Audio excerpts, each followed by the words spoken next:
Hello दोस्तों, ये कहानी उन माँ बाप के लिए है जो माँ बाप अपने बच्चों को बहुत ही खुशी खुशी परवरिश कर देते हैं, लेकिन वही बच्चे जब बड़े हो जाते हैं तो उनको यही माँ बाप बोझ लगने लगते हैं। जी हाँ, इसी पर एक कहानी है कि एक बुज़ुर्ग महिला किसी गांव में रहती थी। उनका एक बेटा था जो किसी दूसरे शहर में नौकरी करता था और वहीं रहता था अपनी माँ से दूर, और उनकी माँ एक गांव में रहती थी।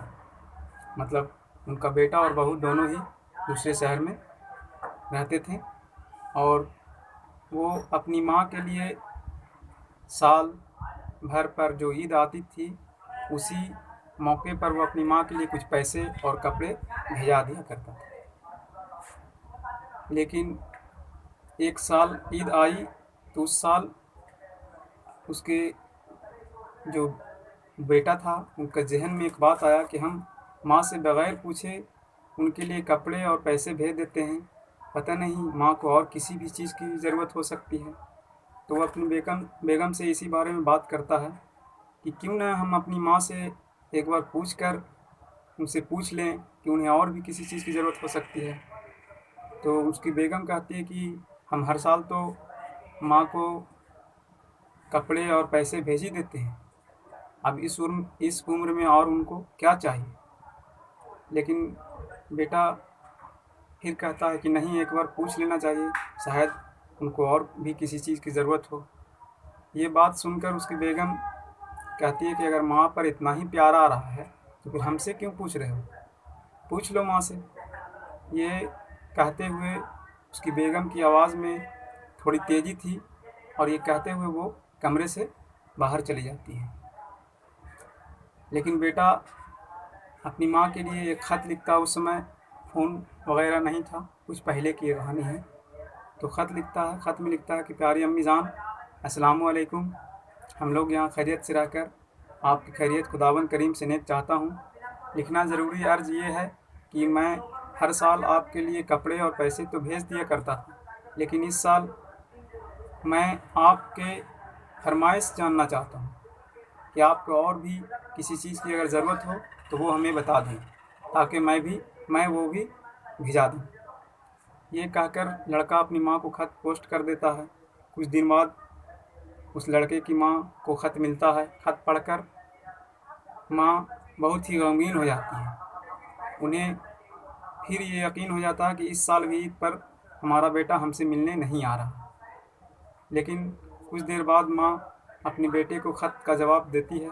उसमें लिखती है कि मेरे बेटे खुश रहो, हमें इस उम्र में ना तो कपड़े की ज़रूरत है, ना ही ज़्यादा पैसे की ज़रूरत है, लेकिन अगर तुम इतना ही ज़िद कर रहे हो कि कुछ फरमाइश करें, कुछ हमसे मांगें, तो मैं यही फरमाइश कर रही हूँ कि अगर उस शहर में किसी भी दुकान में थोड़ा सा वक्त मिल जाए हमसे मिलने के लिए तो वो हमें ज़रूर भिजा देना। ये ख़त लिखकर माँ अपने बेटे को पोस्ट कर देती है। लेकिन बेटा जो शहर में रहता था, उस शहर की तेज़ी में और अपने काम की मशगूलियत में खोया रहता है, और अपनी माँ के ख़त पढ़ना भूल जाता है। ईद करीब आ जाती है, ईद के लास्ट सप्ताह चल रहा होता है। उसी सप्ते में पूरी तैयारी करनी होती है। वो सारा सामान खरीद कर बाज़ार से घर ले आता है। थका मांदा जब सामने बैठता है तो देखता है कि टेबल पर माँ का ख़त पड़ा हुआ। उसे एक बैग याद आ जाता है कि अरे मैं तो माँ का ख़त पढ़ा ही नहीं, पता नहीं उन्होंने क्या मांगा है, क्या लिखा है। वो ख़त पढ़ने लगता है। ख़त पढ़ते ही उसकी आंखों में आंसू आ जाते हैं। ये देखकर उसकी बेगम सोचती है कि पता नहीं हमारे शौहर से हमारी सास ने क्या मांग लिया है जो वो रो रहे हैं। ये सोचकर वो ख़त अपने शौहर से ले लेती है और वो भी पढ़ने लगती है।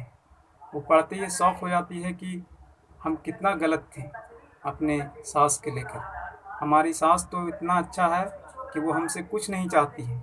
यहाँ दोस्तों, हर पेरेंट्स अपने बच्चों से इस बुढ़ापे की उम्र में कुछ नहीं चाहती है। वो सिर्फ चाहती है कि हमसे कुछ देर मिले, हमसे कुछ देर बात करे। यही दुनिया में उसकी सबसे बड़ी नेमत हो जाती है उस पेरेंट्स के लिए। तो आप लोग भी अपने पेरेंट्स की कदर करें और उनसे ज़्यादातर बैठकर कुछ देर मोहब्बत से बात कर लें, यही उनके लिए बहुत बड़ी नेमत होगी दुनिया की, और वो इस उम्र में उन्हें कुछ नहीं चाहिए।